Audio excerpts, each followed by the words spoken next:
Greetings, viewers. Slinky here with my week 1 update for the Wintertide brand Elementalist.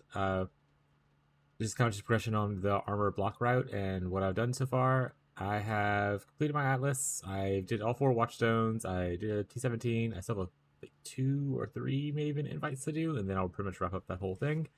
But the character is level 95 right now.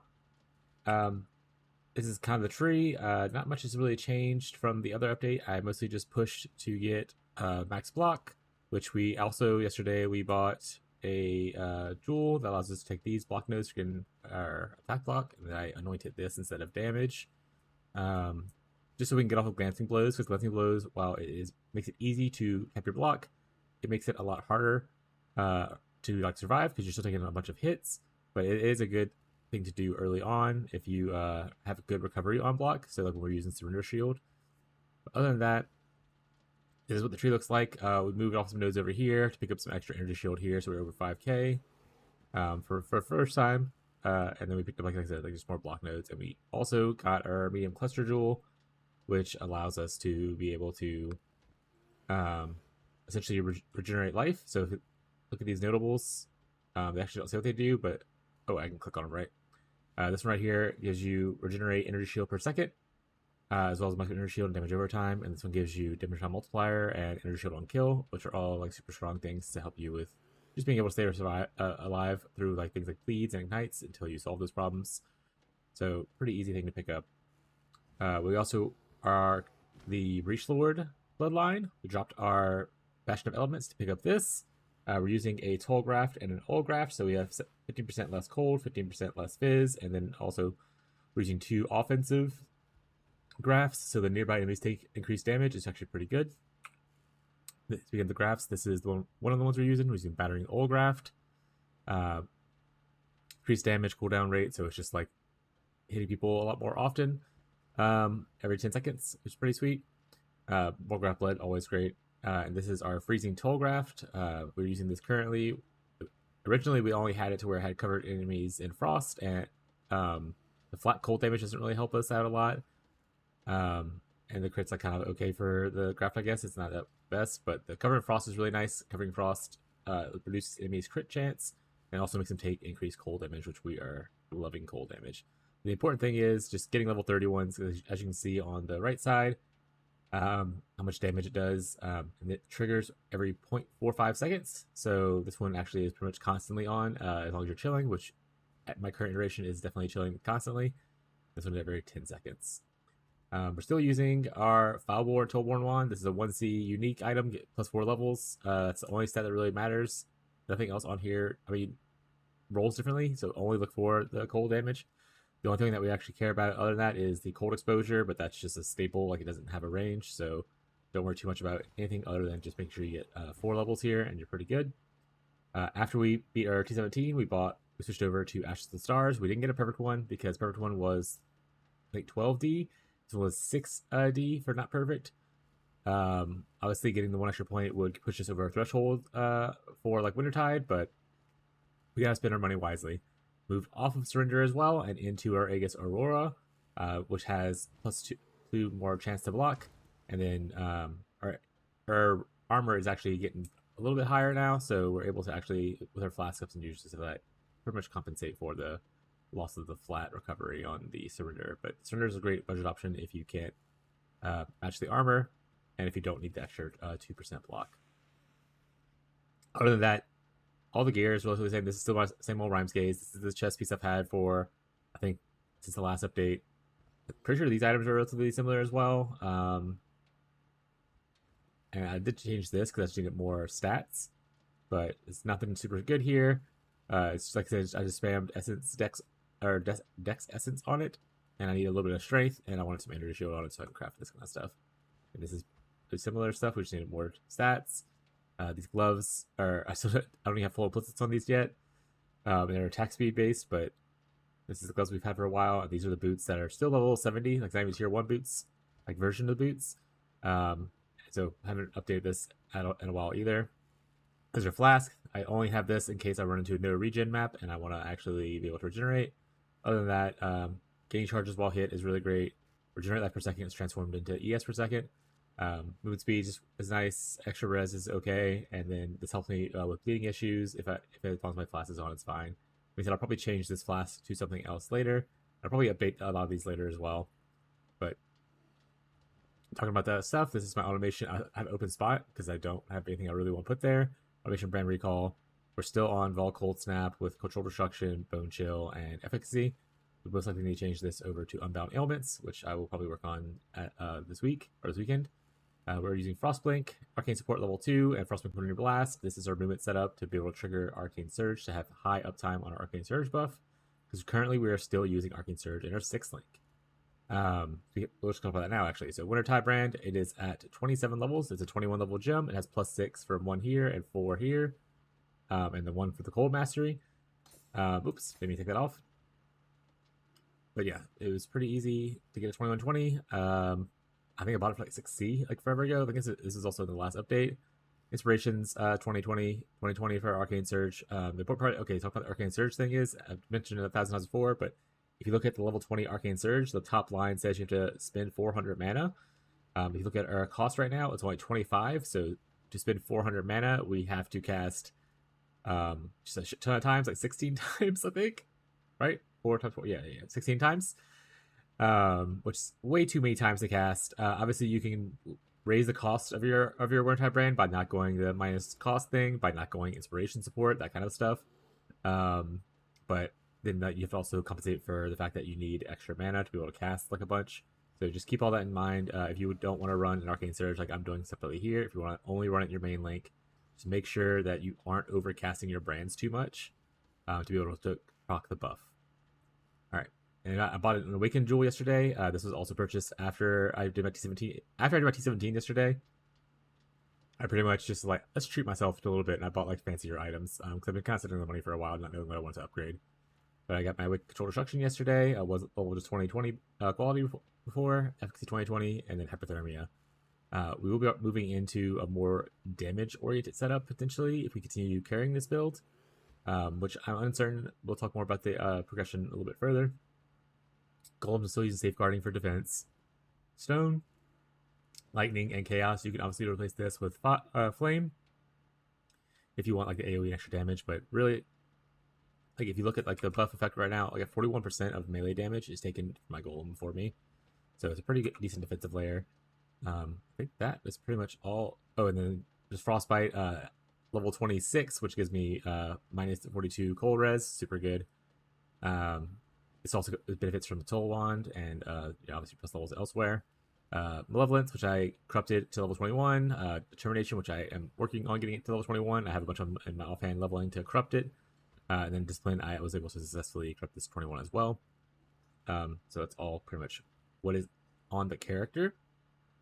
We'll do a map showcase. I'm currently, like I said, I'm got a couple more invitations to really knock out. There's 3 of them right there. I'm doing this one next, so we'll do one of these maps real quick and kind of just talk about the build as we go.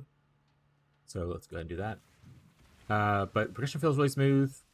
I finished my 2 stones a couple days ago. I finished my 4 stones like the day before yesterday. And yesterday I finally dropped the T17, so I was able to essentially unlock my map device fully, which is really nice. I'm gonna pick up all these because I am broke, chat. Not the fastest money maker, but we make it what we do.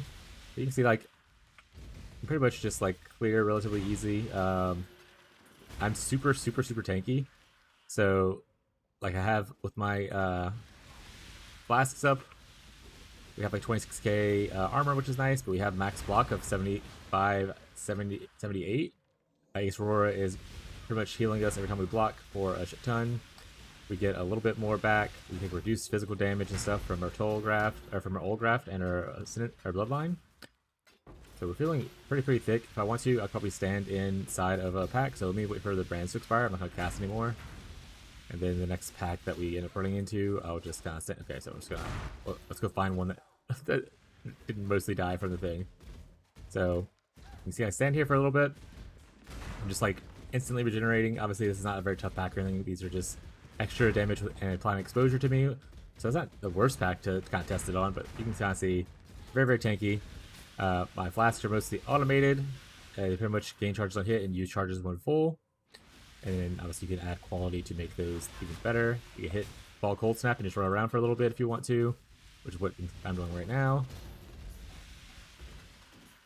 And obviously I'm playing a little bit slower as I'm talking about stuff. But, alright, back to casting a little bit. Here we go. Alright, I want to finish this map afterwards, but I just want to show the boss case real quick. Actually, I haven't done this boss yet this league, but funny hell if I just like randomly eat a death. We'll see. So you want to make sure you're frost blinking to apply your exposure. Also to get your Arcane Surge buff. You can also use regular cold snap if you need to. But you see, as a Maven witness, he's going down relatively quickly. I want to pop that. There we go. And boom, slammed. Alright. Like I said, pretty decent. Not the fastest killers, but I am uber tanky at this point. So I survive a good bit. I'm going to be leveling probably a lot better than I was when I just refused to upgrade a lot of my gear when I was sitting at 4,000 energy shield and I had like glancing blows and stuff. But let's go ahead and talk a little bit about the POB. So this right here is the POB. It'll be attached in the description below for people who want to use it. A lot of the choices were made just to essentially get block cap. So like for instance, I moved my thing from here to over here to get like a little bit extra block. You eventually, for people who want to like scale this build further, there are a couple different ways to scale it, and it just depends on investment and like desire to scale. So a very popular way to scale Cold Dot right now, Captain Lance 9 made it very popular. It was the Wrathpith life scaling version. It is super expensive to get the Wrathpith that you want at this current moment, so I will probably be avoiding that because, like I said, I don't want to. That's just really expensive for my budget. The other way is to do the new Tollfall wand and like scale with power charges. But I did a little bit of the math on it, and you need essentially to beat all out the Tollborn wand, which is once again super cheap 1C thing. You need 8 power charges to beat this out, which you can get up to 6 just from like naturally, and then from the tree, you can get 1 from like a Graven's belt, and then like you can like craft 1 on your helmet. So that would be your 8, but that obviously takes a little bit more effort. You can also, if you're not doing the block side, you can do Malachi's Loop, which is a unique shield. It gives +2, which would be really easy to do it. Or if you're an occultist, you can also do Forbidden Power, which gets another +1 there as well, and a little bit more damage, just like that.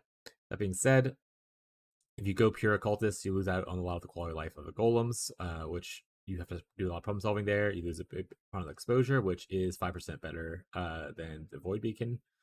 So it is technically less damage. And then also Hard Destruction is 30% more when you have Convergence, which is conditional, but it is double the more that you get from Vigil Wake. So you do lose a little bit of damage when you need it. So just consider all that if you want to go into the power charge stacking.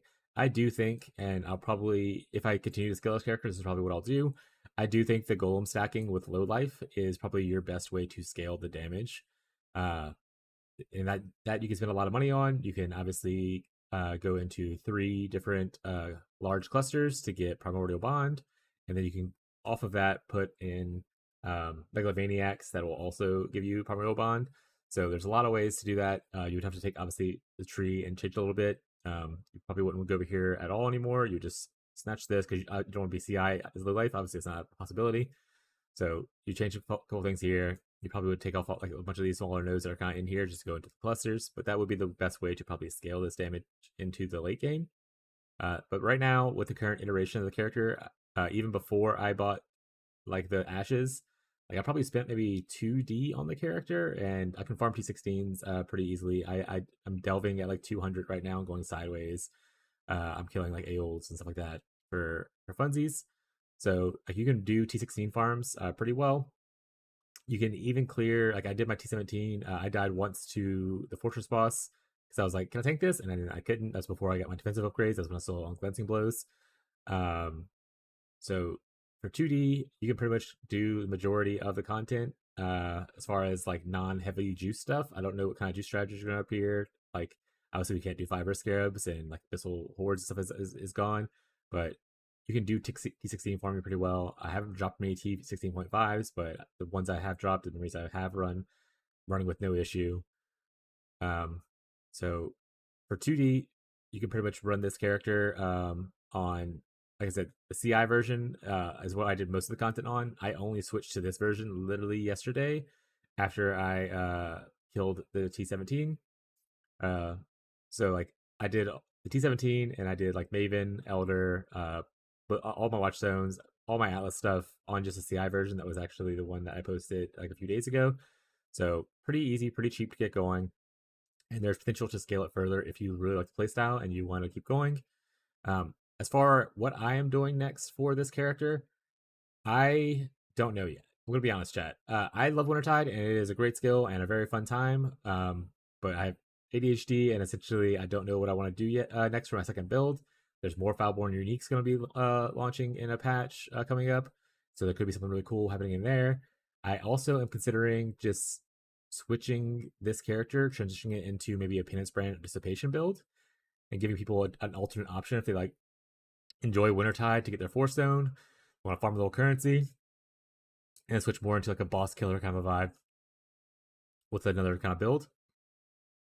So I may go into life golem stacking again if I want to just do that, or I may try out as Penance Brand Anticipation, or if a new Foulborn comes out or something exciting happens, I might switch off to a second build. But I will still support this, so always feel free to ask questions. I have plenty of insight into how to scale this. It's just that I've already done the life golem stacking, so I don't necessarily need to do it again. It's kind of a solved thing for me. So I can technically guide you there on that if you need help. But the original guide shows my low life golem stacker in a minimum budget. That's before you go into a third cluster, before you go into Megalomaniacs. So obviously, just adding those will change things a little bit. But it's pretty much the same build, other than just adding more clusters and more primordial bonds to what I have in the original guide. So feel free to follow that. And then obviously, if you're to the armor block side, you'd be changing over to this side a little bit more. I will say if you go into the armor block side and you want to do more of the clusters, look for look for Megalomaniacs that come with like extra blocking stats because it'll save you some points. If you have big money, because this right here to get this, sorry, it's right up here. This right here to get this impossible escape was like 45 chaos yesterday. I'm not sure if it's gone up or not, but it allowed me to take these. We typically want the one that goes around blood magic, but that one bounced between 20D and 30D.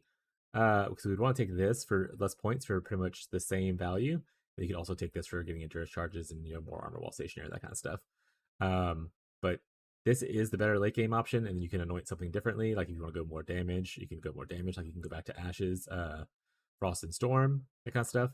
But if you want to scale a build and you have the money, getting the blood magic one and you want to do block stuff will allow you to take this, which is a huge amount of gains for attack block, which is kind of what the build needs. So that's pretty much it. I don't have a lot more to add to this iteration of the build. Like I said, I'm going to be farming on it for at least the weekend and then kind of deciding what I want to do next, starting like on Monday. So feel free to stop by the stream if you need help, or leave a comment in the YouTube video, or if you see me on Reddit and like the Reddit thread, feel free to leave a comment there. I'm always willing to help people out, answer questions, and all that kind of stuff. So that's pretty much it, chat. Thank you guys for watching. I hope you enjoy the content. Hope you're enjoying the build, and I'll catch you next time. Bye, chat.